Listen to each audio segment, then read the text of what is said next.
Guys, हम लोग वर्षों से रुपयों का इस्तेमाल करते आ रहे हैं और आपके मन में भी एक बार ये सवाल जरूर आया होगा कि जब रुपयों का चलन नहीं था तो लोग कैसे व्यापार किया करते थे, और जब रुपयों का चलन हुआ तो सबसे पहले रुपए का आकार कैसा था, उसका रंग कैसा था, और सबसे पहले उन नोटों पे हस्ताक्षर किसने किए थे। तो मैं उन सभी पहलुओं के बारे में बताऊंगी। सबसे पहले मैं हूँ प्रिया, आप देख रहे हैं हमारा चैनल भारत भ्रमण। जब रुपए और सिक्कों का चलन नहीं था तब लोग अनाज के बदले दूसरी वस्तुओं का लेन देन किया करते थे, जिसे वाटर सिस्टम कहा जाता था। जहाँ तक बात करें कि इस रुपयों का चलन किसने जारी किया, तो इसमें सबसे पहला नाम शेरशाह सूरी का आता है। शेरशाह सूरी ने सोने, चांदी और तांबे का प्रयोग सिक्के बनाने के लिए किया था और उस समय लोग उनके चलाए गए मोहरें और सिक्के से लेन देन व्यापार किया करते थे। 1540 से 1545 के बीच सबसे पहले शेरशाह सूरी ने ही रुपए शब्द का इस्तेमाल किया था। शेरशाह सूरी ने अच्छी शासन व्यवस्था और अर्थव्यवस्था को सुचारू रूप से चलाने के लिए सिक्के चलाए। बहुत दिनों तक तांबे के सिक्कों का चलन रहा।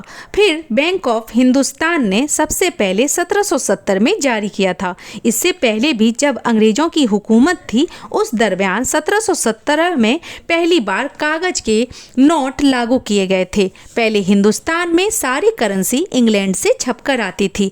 फिर 1861 में कागज के छपे नोटों को पेपर करेंसी एक्ट शुरू किया गया। आपको बताना चाहूंगी कि उस दौरान के नोटों में महारानी विक्टोरिया की पिक्चर्स हुआ करती थी।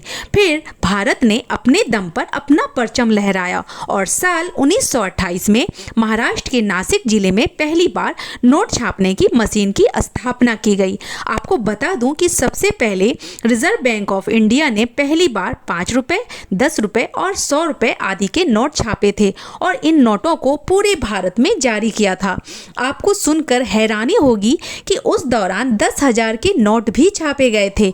रिजर्व बैंक ऑफ इंडिया को 1935 में नोट छापने तथा उन नोटों को जारी करने की जिम्मेवारी मिली थी। जब हम आज़ाद नहीं थे, यानी कि हमारा देश अंग्रेजों के अधीन था, उस दौरान सारी करेंसी के रंग रूप और आकार और उन नोटों पे छपे चित्र उनके अनुसार जारी किए जाते थे।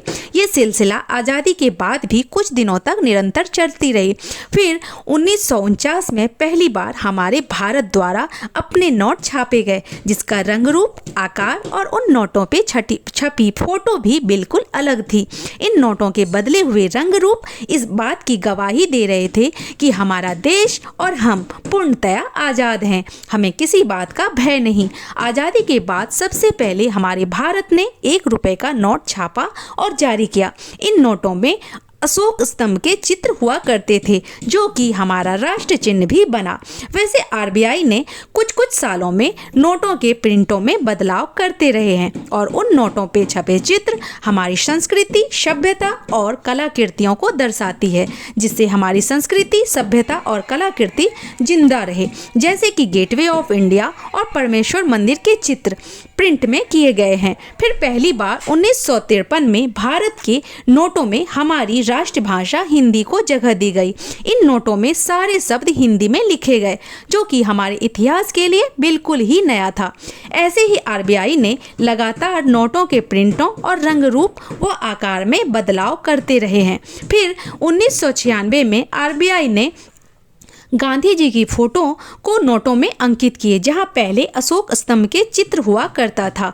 आज भी अशोक स्तंभ के चित्र अंकित हैं, पर उनकी जगह और आकार बदल गए हैं। यहाँ हम आपको बता दें कि ये हमेशा से कुछ सालों में आरबीआई द्वारा बदलाव आते रहे हैं, जो कि हमें मानना पड़ता है। आरबीआई को इसके लिए पूर्णतया अधिकार प्राप्त है। हमारी ये वीडियो आपको कैसी लगी कमेंट में ज़रूर बताएं, और अगर आप हमारे चैनल में नए हैं तो हमारे चैनल को सब्सक्राइब करें, लाइक करें और शेयर करें, ताकि ऐसी ही जानकारियाँ आप तक सबसे पहले पहुँचती रहे। तब तक के लिए बाय बाय।